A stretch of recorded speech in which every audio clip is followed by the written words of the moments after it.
नंदुरबार शहर, सकाळची वेळ, सगळीकडे नेहमीसारखी शांतता. पण अचानक सायरनचा आवाज येतो आणि प्रशासनाच्या गाड्यांचा ताफा वेगाने एका पाठोपाठ एक अशा वेगवेगळ्या ठिकाणी धडकतो. पोलीस, तहसीलदार आणि पुरवठा विभागाचे अधिकारी एकदम ॲक्शन मोडमध्ये येतात. हे धाड सत्र एखाद्या मोठ्या गुन्हेगाराला पकडण्यासाठी नव्हतं, तर तुमच्या आमच्या स्वयंपाकघराशी जोडल्या गेलेल्या एका अत्यंत महत्त्वाच्या गोष्टीसाठी होतं. एका गुप्त माहितीच्या आधारे थेट नंदुरबार जिल्ह्याला हादरवून सोडणारी एक मोठी कारवाई सुरू झाली होती. घराघरात वापरल्या जाणाऱ्या LPG गॅस सिलेंडरचा एक मोठा काळा बाजार उघडीस येण्याची शक्यता होती आणि म्हणूनच नंदुरबार प्रशासनाने आपला फास आवळला. नक्की काय घडलंय आणि तुमचा गॅस सिलेंडर सुरक्षित आहे का? चला या धक्कादायक कारवाईची संपूर्ण इनसाइड स्टोरी जाणून घेऊया आजच्या व्हिडिओमध्ये. नंदुरबार जिल्ह्यात घरगुती गॅस सिलेंडरचा काळा बाजार रोखण्यासाठी जिल्हाधिकारी डॉक्टर मिथाली सेठी यांनी एक अत्यंत कठोर पाऊल उचलले आहे. त्यांच्या थेट आदेशाने संपूर्ण जिल्ह्यातील 6ही तालुक्यांसाठी विशेष दक्षता पथके म्हणजेच व्हिजिलन्स स्क्वॉड्स स्थापन करण्यात आली आहेत. मंगळवारी या पथकाने धडक कारवाई करत संपूर्ण जिल्ह्यात तब्बल 30 ठिकाणी अचानक छापे टाकले. या अनपेक्षित कारवाईमुळे गॅस वितरक आणि काळा बाजार करणाऱ्यांचे धाबे दणाणले आहेत. या समस्येची पाळेमुळे थेट मध्यपूर्वेत सुरू असलेल्या युद्धापर्यंत पोहोचतात.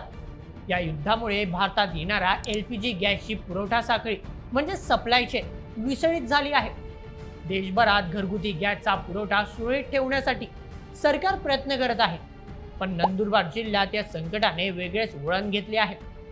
जिल्ह्यात व्यावसायिक गॅस सिलेंडरचा म्हणजेच कमर्शियल सिलेंडरचा मोठा तुटवडा निर्माण झाला आहे. चला आकडेवारी पाहूया.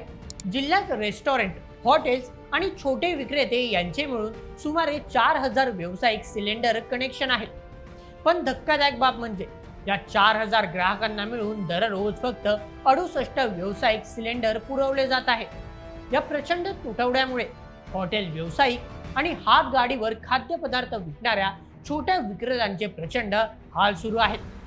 व्यावसायिक बंद पडण्याच्या भीतीने यातील काही लोकांनी घरगुती गॅस सिलेंडरचा बेकायदेशीर वापर म्हणजेच काळा बाजार सुरू केल्याच्या तक्रारी वाढल्या होत्या. यामुळे सर्वसामान्य जनतेच्या हक्काचा घरगुती गॅसचा तुटवडा निर्माण होण्याचा धोका होता. हाच धोका ओळखून जिल्हाधिकाऱ्यांनी हे छापे टाकण्याचे आदेश दिले.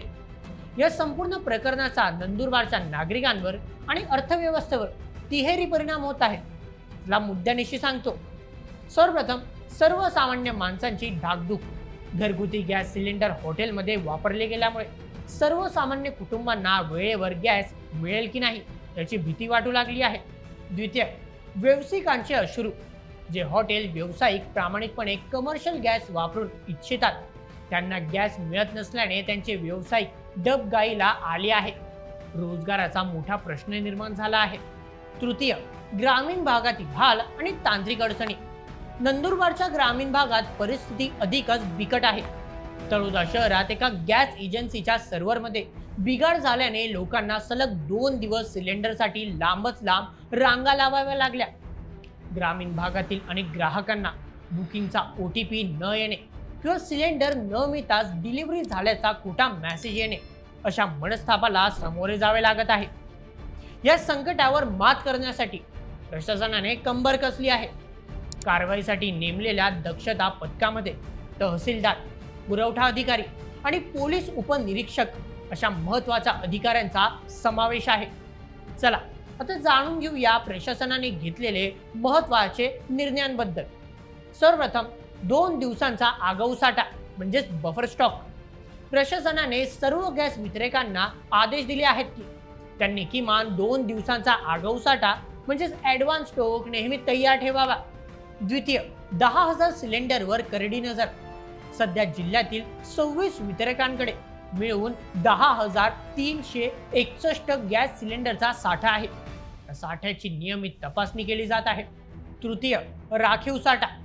आपत्कालीन परिस्थितीसाठी जिल्ह्यात 3,576 सिलेंडरचा साठा राखीव म्हणजेच रिझर्व्ह म्हणून ठेवण्यात आला आहे. गरज पडल्यास रेशनिंगच्या माध्यमातून लोकांना गॅस पुरवला जाईल. चौथं, कठोर कारवाईचा इशारा.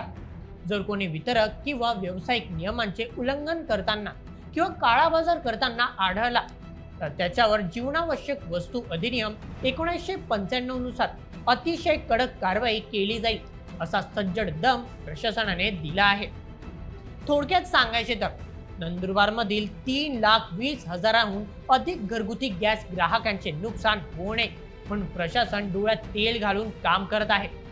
मित्रांनो, या संपूर्ण प्रकरणावर तुमचे काय मत मला कमेंटमध्ये नक्की सांगा आणि अशाच व्हिडिओसाठी सबस्क्राईब करा बोल एम एच आपल्या यूट्यूब चॅनलला.